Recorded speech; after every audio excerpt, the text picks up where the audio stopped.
Good evening and welcome to our live call-in show from Opelousas General and Cardiovascular Institute of the South.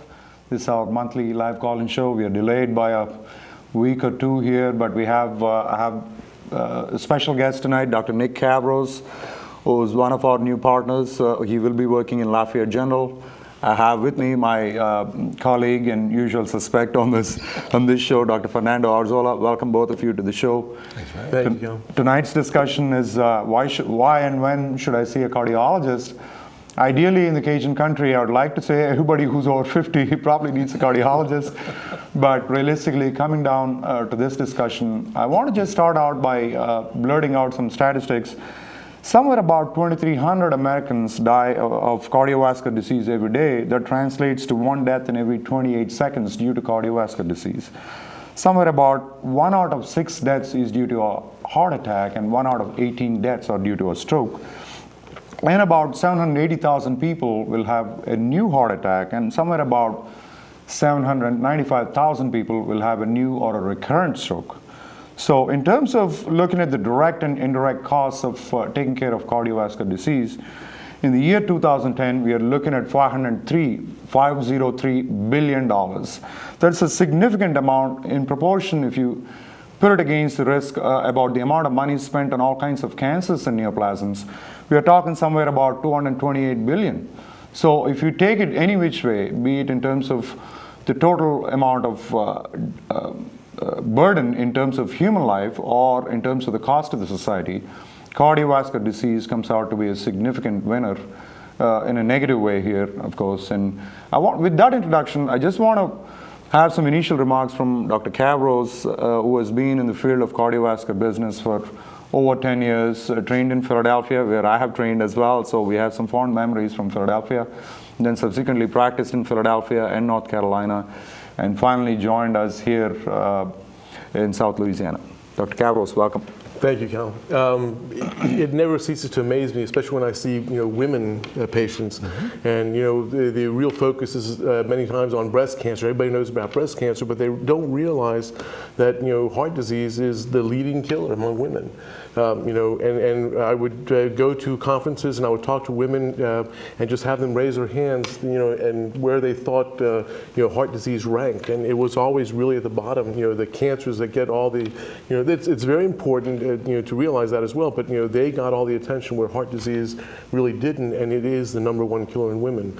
Men also have significant problems. Often they have risk factors and family history, and they don't really think about things until it's too late, until they've had the first event. So really, although we've been kind of more treating things on the back end, trying to treat their heart attacks, treat their symptoms, really our focus is going to go towards the front end and trying to help these patients stay out of trouble and assisting their primary care physicians and providers with doing it. Absolutely. As you just aptly pointed out in this discussion, that women, we are talking about cancers, there is so much of awareness. Indeed, definitely a lot of strides are made in the whole diagnosis and awareness of heart attack and stroke. But certainly cancer has gotten so much, especially with respect to women, it seems like cancer is their #1 thing looming large over them. But I think by now, if any of the women in the audience do not realize, cardiovascular disease is certainly the leading killer for both men and women, African Americans, Asians of all here. Probably among the Asian Americans, it may be the second leading cause, but for every other subgroup in this country, cardiovascular disease is the leading killer. That brings us to, I guess, the discussion of why and when. And Fernando, being in the business of cardiology for over 2 decades, having a passionate interest in non-invasive cardiology and echocardiography, how do you view this whole topic? It's a very broad-based topic as to why and when. What is your take when we look at it across a broad spectrum of the society? Who are the subjects that we should raise the awareness this evening as to they should be concerned about their own cardiovascular health? Anybody that smokes, and that's a famous theme with me. So anybody that smokes, anybody that has high blood pressure, diabetes, one or more family members, and I'm talking about first order family members, father, mother, brother, sister, that has had either a heart attack, stroke, or is found to have cardiovascular disease of any sort, any part of the body, and specifically in males below the age of 55 or in females below the age of 65, if they're found to have these family members have any type of this disease, then you're at risk. It's important for you to evaluate that. One of the important things to do, and now the American Heart Association recommends that, is that we do those Framingham scales, the evaluations to see if we are at risk. You should ask your primary care doctor to do a Framingham scale. If they don't know, then they can refer them to us. We can do them in the office. See what your risk is. And you need to pay attention and understand that one evaluation doesn't mean that you don't have disease. It just means that at the time that you were done, if we don't find anything, there's nothing there to worry about. But you will periodically have to have some type of evaluation, preferably with your primary care if there's nothing significant. If there is something that is found that needs to be monitored by a cardiologist, then that's a different story. That's something that needs to be taken into account. Definitely, you hit the nail. It's a very broad, I mean, if you look at the whole society, especially all of us have the luxury of practicing in all areas, and while all areas of this country probably predisposed to cardiovascular disease, certainly being in this part of the world for a little while, some of the risk factors are so skewed in that the literacy might be relatively low in some areas, and the other habits such as inactivity and the diet, which is very rich in saturated fats and carbohydrates, especially in the Cajun land. And even with respect to smoking, I heard all this campaign and hoopla this morning on the radios and talk shows about the whole labeling of the cigarette packets this evening. It just seems like the whole focus, to raise the awareness, the FDA is having to resort to all kinds of gimmicks with the realization that cigarette smoking has kind of declined over a period, and now it's ranging somewhere about 20-23% and plateaued at that point. So now again there is a resurgence of interest in raising the awareness of the society to make them understand there is one big modifiable risk factor that you can prevent as a cardiovascular disease. And Nick, as an interventional cardiologist, and of course all of us have trained in the whole same old principles of general cardiology, and while as interventional cardiologists and cardiologists in general, today we see them, as you pointed out, probably what we are seeing is tip of the iceberg, in that we see the fully manifest heart disease. In the ER, we go and do these emergency interventions, be it in the cardiac or stroke realm or other things. But I want you to just discuss the underlying burden of cardiovascular disease, and just kind of probably take the discussion a little deeper as to, when you're seeing the tip of the iceberg with a few heart attacks, what is the actual way to approach this problem in society with the baby boomers in our society, aging in general, people are reaching their 60s. How do we approach this from an educational standpoint? I think, first of all, trying to alert people that coronary disease or artery disease is not just here in the heart, different disease in the legs, different disease here in the neck, going to the head. It's all one disease, and really this starts very early in childhood. People have done studies, pathologists have done studies when they've unfortunately had to do autopsies on young babies, and they found the earliest development of cholesterol in the arteries. So, in a patient who has significant risks, age 30 is kind of a little bit late to get on the ball game. And really, if they've had a family history or they do any of the other bad things that we all talked about here, they really have to get on top of the game and get early intervention to modify those risks. Some people have said,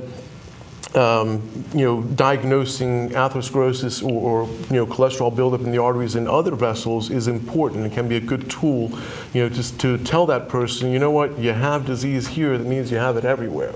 And for the public, I just kind of want to say, it's kind of like if you see a cockroach in the kitchen, you never say, you know what, it's just one, I'm okay, I'll just kill it and it'll be fine. There's other cockroaches there, you just haven't seen them yet. And that's the way, atherosclerotic disease is. That's correct. That's a great analogy that you just pointed out. While historically all along we had this idea, I think 20, 30 years ago, if people came to us or came to a vascular surgeon with a disease here or a blockage here, we treated that and we went home, and we thought it was just we had kind of a tunnel vision, but I think as time and the modalities of diagnosis and the whole understanding of the atheroma and how to modify them with diet and cholesterol lowering and so on, we started educating them. And it's hard to impress on a 30-year-old guy or a 20-something-year-old healthy person. All of us feel invincible when we are 20, 30 years old, that nothing's going to touch us, nothing can destroy us. But in fact, I think the habits have to start earlier.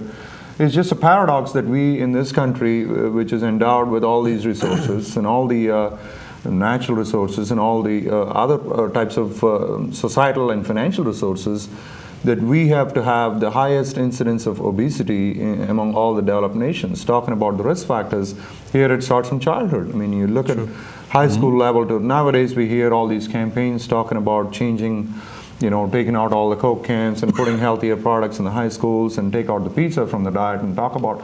It's not an easy thing. It's a society, all in all, is responsible for it. It's not just the doctors. You come in when you're 60 years old, have a heart attack, and the education doesn't begin then. The education has to begin a lot earlier, when you're 20, 30 years old, at a school level or a young adult, when you have to think of it. And I think that's where the educational campaigns should shift, in my humble opinion.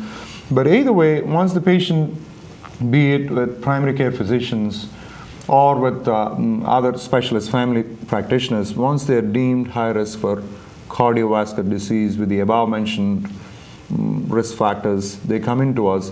Where do we start our workup and how do we go about approaching these patients? Several ways of doing it.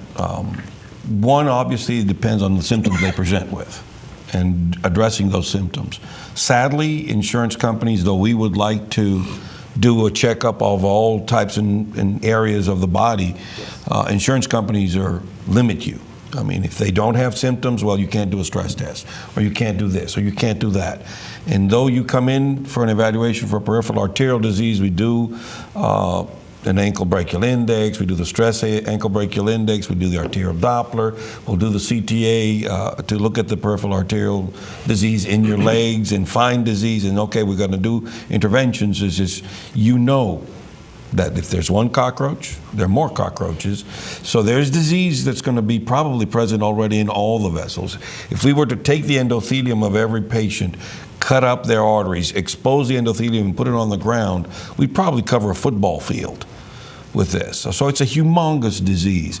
It's an inflammatory disease. We now know that people that have lupus, people that have rheumatoid arthritis, people that have scleroderma or other types of mixed connective tissue disorders are going to have the same risk as if they had diabetes. So these individuals need to be checked. In fact, patients that are in AIDS, that have their treatments for AIDS, are at risk of developing blockages in the arteries because of the therapy for their AIDS. So this involves a whole host of people that come into us. So basically, I think one of the things of the American Heart Association, harping on that again, is to do that Framingham, the Framingham score, primarily doing that. The big problem we have in here, and I think this is where the Framingham score has its little weakness, is that our patients in this population, in the South Louisiana population, they smoke too much, they eat too much salt, they eat too much,